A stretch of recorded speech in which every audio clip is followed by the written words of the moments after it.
Do you want to? It's rolling. Hello, today on the pub we have some historical people on a youth presentation coming to us from Ireland itself, on historical people today. We have patients here going to tell us about the history of this beautiful island called Ireland. Okay, Ireland was first founded by the Gaels, who were Celtic speaking people, and they came from about 600 to 150 BC. Oh, that's wonderful. That's exciting. Was it conquered or anything? Did something happen or? No, they were just like nomads, and they were living, and they ended up liking the beautiful green country. Yeah. Oh, that's beautiful. I heard it's like really green over there. Yeah. Alrighty.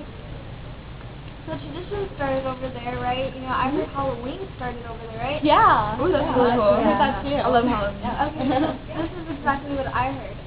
On November 1st, they would all like hide inside their houses just because they felt that spirits were going to come and possess new bodies. I don't know why they thought that, but they felt like spirits is the spiritual realm of the world, and they would come out and like they would come to new bodies. So they would literally hide in their houses. Is that true? Yeah, they did do a lot of strange things like that, and to this day we still have many of those same traditions. Yeah. It came all the way to the United States. Don't you think that's amazing? Yeah, that's Ireland. really cool. That's pretty I cool. that. Pretty Yeah. weird. So rock stars and everything come from there as well. Do rock stars, do they listen to the type of music we listen to? Or are they totally different? I don't know.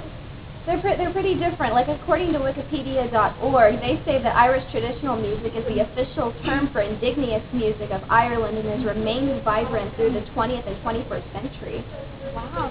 Yeah. And their food, I want to know about their food. I heard like pancakes were formed there. And potatoes.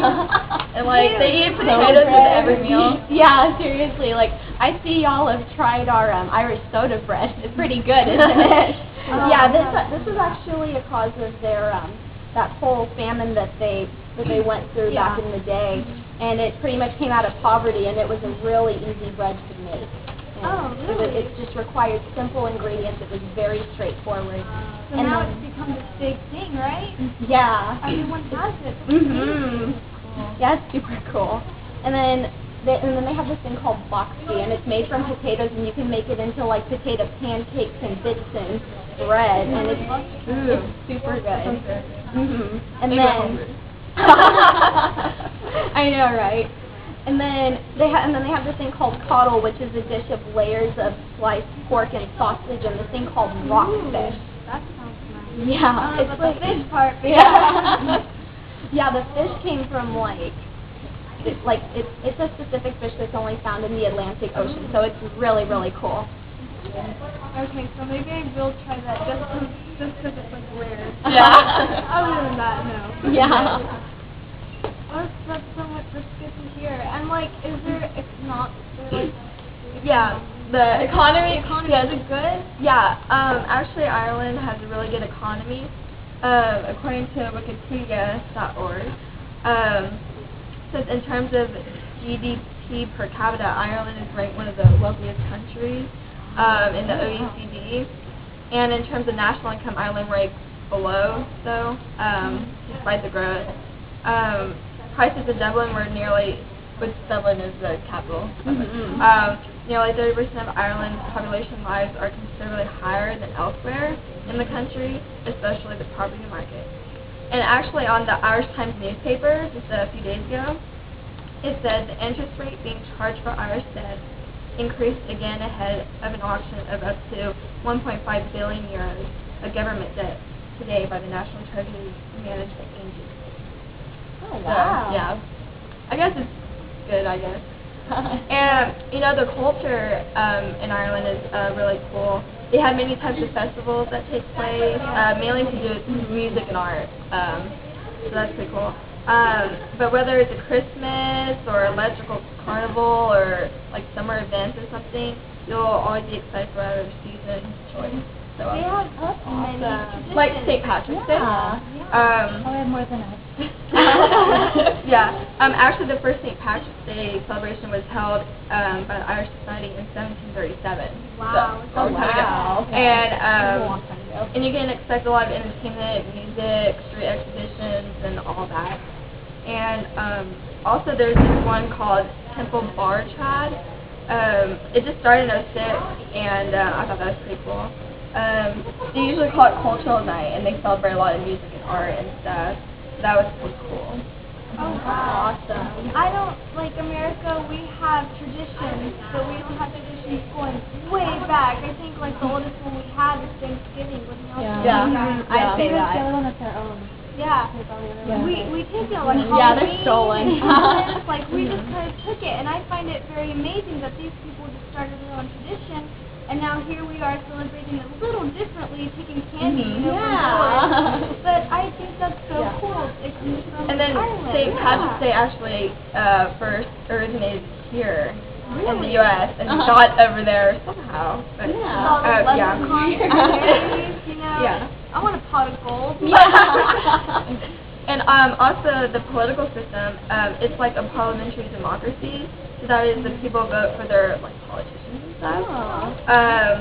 The government is financed by the national government, and the local government, if they fail to agree a balanced budget, they can be disbanded by the officials from the Department of Environment. This is a quote from the president of Ireland. Supposedly Russia and Ireland, they don't really get along too well. But this is one of her speech. It was just a few days ago. She said, "More recently, we have seen a significant expansion in the cultural ties between Ireland and Russia, with an increasing number of cultural exchanges taking place. I met young Russian students in the remote parts of Donegal studying Irish language and culture, and I'm happy to say this year a very successful Russian festival was held in Dublin.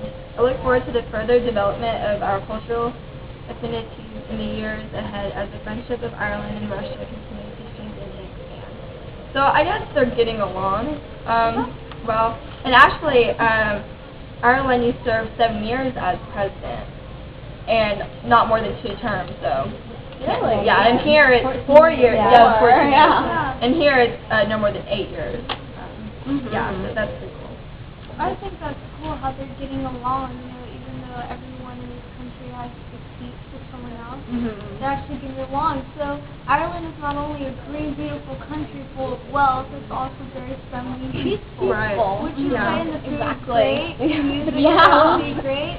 Right. Speaking of peaceful, they also have some really exciting tourist attractions. Like according to Squiddo.com, the Cliffs of Moher are one of Europe's highest cliffs on the west coast of Clare. You could actually stand on top of this cliff and watch the open Atlantic Sea Oh, below. wow. That's really Yeah, I feel pretty tiny if I stood on top of something like that. I mean, Yeah. really. Yeah. I mean, you practically feel like you're standing on the edge of the earth. You know. But it's no wonder these cliffs were so high and mighty, because they used to like look out for Vikings. They used to stand on top of there and like watch out for invading Vikings and things like that. And they also have this other thing called the Giant's Causeway, and it's like a giant pathway that disappears out into the sea. And they're in like these hexagonal type of shapes, and they look like they're man-made. They actually have this myth that says that he built it because he was going to try to defeat his rival giant Fingal in Scotland. Oh, Wow. Yeah. His name was Finn McCool. That's a weird name. I know. Did I mention that he was a giant also? So Wow. supposedly he was the one who built all those man-made looking mountains. And then they also have something else called the Garnish Island that's located in southwest Ireland and has a kind of a subtropical climate. And this island welcomes visitors on March 31st through October 31st. And you can only travel by boat through a quay, and it's pretty much taken over by sunbathing seals. Ooh, that is really cool. Aw. Good trip. Of course. And then they also have this one thing called the the magnificent gardens of Ilnacolin. I don't know if I'm saying that right. They are so breathtaking. You could actually like take a picture of it and slam it on a postcard. I mean, those gardens are gorgeous. It's definitely worth the trip. I mean, And I heard so Ireland's like really beautiful. green and stuff. But I've always wanted to go there. So now we have taught you all you need to know about Ireland, this beautiful place, castles, landscapes, There is cliffs, green. mountains. You have the water right next to you. It's up to you if you would like to take this trip. Coming up next, we're going to show you how you can get on this trip for a very low price. Get the best rooms you can in one of the biggest castles we have. See you next time on The Pub. Bye.